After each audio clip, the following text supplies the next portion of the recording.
অসমের চোরাইবাড়ি নাকা তল্লাশিতে ফের বড় সাফল্য পুলিশের। একটি কন্টেইনার গাড়ি থেকে উদ্ধার ৩৬০০ বোতল নেশা সিরাপ, যার বাজার মূল্য প্রায় ২৫ লক্ষ টাকা।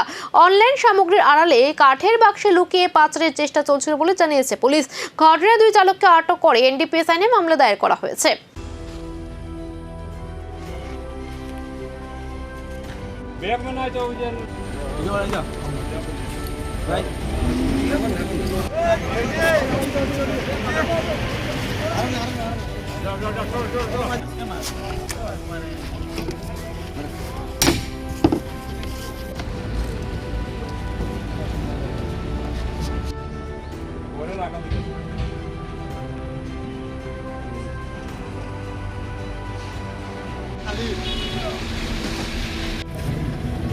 অনেকগুলো ফাটা, একটা কার্টন ফাটা। আরে বাক্সটা ফাটাইতে লাগবে। মাসুদুল ইসলাম। বাড়ি কোন জায়গা? হাজু। আর কি মাল নিয়ে আইছো? অনলাইন। গাড়িতে কি আছে? অনলাইন।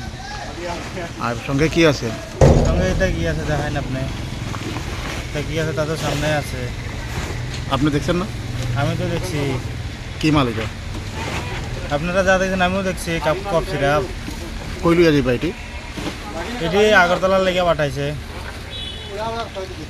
গাড়ি তো আমার সারা মাল আগরতলা খালি হইব, এইটিও আগরতলায় খালি হইব। আমি তারা আলাদা করে মাল আনছি না, যা আনছি সব মালিকে ভাড়া লাগাইছে, কোম্পানির থেকে লোড হয়েছে।